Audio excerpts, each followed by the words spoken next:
Casi todo el mundo lo conoce como el milagro del vino. Pero, ¿y si les digo que el vino es lo de menos en esta historia? Hoy vamos a analizar la primera señal de Jesús para descubrir un mensaje muchísimo más profundo, uno que está escondido a plena vista. Y bueno, para entenderlo, la historia, que la encontramos en el Evangelio de Juan, nos plantea una pregunta central. ¿Qué es lo que este primer milagro de verdad nos revela? Porque no es solo una demostración de poder, para nada. Es una señal que apunta a una realidad espiritual mucho, mucho mayor. Todo arranca en un lugar de pura celebración. Una boda en Caná de Galilea. Un momento sagrado, de máxima alegría. Jesús, su madre María y sus discípulos están ahí como invitados, listos para festejar.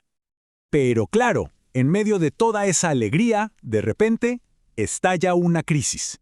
Un problema muy grave que, en esa cultura, amenazaba con traer una vergüenza que duraría para siempre. A ver, para que entendamos la gravedad del asunto, es clave recordar algo. Para la cultura judía de esa época, el vino no era solo una bebida. Tenía un significado religioso y social profundísimo. Estaba tejido en el corazón de su cultura y de su pacto con Dios. Imagínense, el vino era símbolo de todo, de la alegría, de la bendición de Dios, de la prosperidad, incluso de su pacto con ellos. O sea, quedarse sin vino, no era un simple problema logístico. Era como gritarle a todo el mundo que la bendición se había acabado. Una verdadera catástrofe social para los recién casados. Y justo ahí, en medio de la fiesta, pasa lo que nadie quería que pasara. Es María, la madre de Jesús, quien se da cuenta y le dice esa frase tan corta pero tan pesada. No tienen vino. En esas 3 palabritas se concentra una emergencia social y espiritual que podía arruinarles la vida a los novios. Y es aquí donde María recurre a Jesús. Su petición, aunque súper bien intencionada, digamos que introduce la tensión principal de la historia, porque choca de frente con un propósito mucho, mucho más grande. Y aquí es donde vemos el contraste, ¿no? Por un lado, María está viendo un problema social, una emergencia que necesita una solución, ya. Pero Jesús, por otro lado, está viendo algo completamente distinto. Para él, este es el momento de empezar a revelar su misión final, la llegada de su hora. Ella está enfocada en una necesidad de la tierra, él en una misión divina. La respuesta de Jesús puede sonarnos un poco fuerte, ¿verdad? Pero es que es importantísima. Cuando Él dice, mi hora, no se está refiriendo a que no es el momento para hacer un milagro, no.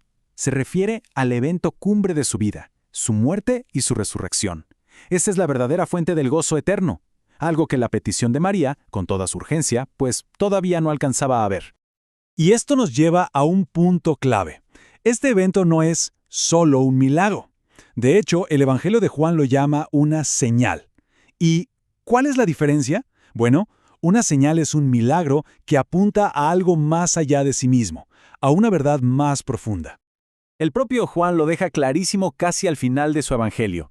Él dice que escribió sobre estas señales con un objetivo muy claro, para que podamos creer que Jesús es el Cristo, el Mesías, el Hijo de Dios, y para que, al creer, tengamos vida en su nombre. Así que esta señal en la boda es, digamos, la primera gran pista. Ok, ahora sí llegamos al corazón de la señal, a ese momento donde una instrucción bien simple de Jesús lo va a cambiar absolutamente todo. No solo va a solucionar el problema, lo va a redefinir por completo. La atención se centra en 6 tinajas de piedra. 6, un número muy específico, y créanme, no es casualidad. El secreto de todo está en para qué se usaban esas tinajas. Y aquí está el detalle que lo cambia todo. Esas tinajas no eran para guardar agua de beber, no. Contenían el agua que se usaba para los ritos de purificación ceremonial de los judíos, o sea, representaban todo el antiguo sistema de la ley y los rituales. Entonces, ¿se dan cuenta? Jesús no solo está reponiendo el vino que se acabó, está reemplazando el sistema completo. Al transformar el agua del ritual en el vino de la alegría, está haciendo una declaración potentísima. El antiguo sistema ya no es suficiente. Ahora, Él es la nueva fuente de verdadera purificación y gozo. Entonces, ¿cuál fue el resultado de todo esto? ¿Qué nos dice sobre el tipo de alegría que Jesús ofrece? Porque la clave no es que de pronto hubo vino, la clave está en la calidad de ese vino. Las palabras del encargado de la fiesta, que no sabía nada de lo que había pasado, lo resumen perfecto. Dice algo como, oye, todo el mundo sirve el vino bueno primero, pero tú dejaste el mejor vino para el final. Esto es un símbolo increíble. El gozo que encontramos en Cristo es infinitamente superior a cualquier cosa que el mundo o los viejos sistemas religiosos nos puedan dar. Y esto, claro, nos conecta con algo que todos buscamos, la alegría, el gozo. Lo que esta señal nos enseña es que el verdadero gozo no es algo que uno persigue como meta, sino que es una consecuencia, es el resultado de entender y recibir lo que Cristo hizo en la cruz. Así que la historia nos marca una especie de mapa, un camino. El gozo auténtico viene de una fe centrada en la persona de Cristo. Primero, hay que entender su obra, luego poner toda la atención en Él. Y como resultado, casi sin buscarlo, se experimenta su gozo. Y el relato cierra con una frase fundamental, y sus discípulos creyeron en él. Ese era el objetivo. El milagro no era para lucirse o impresionar a los invitados, era para manifestar su gloria y que sus seguidores más cercanos pusieran su fe en él. Y con esto cerramos, dejando una pregunta en el aire para reflexionar. En los momentos de la vida en que sentimos que no hay vino, que algo falta, ¿qué buscamos? ¿Soluciones rápidas y temporales para nuestros problemas? ¿O buscamos a aquel que es la respuesta en sí mismo?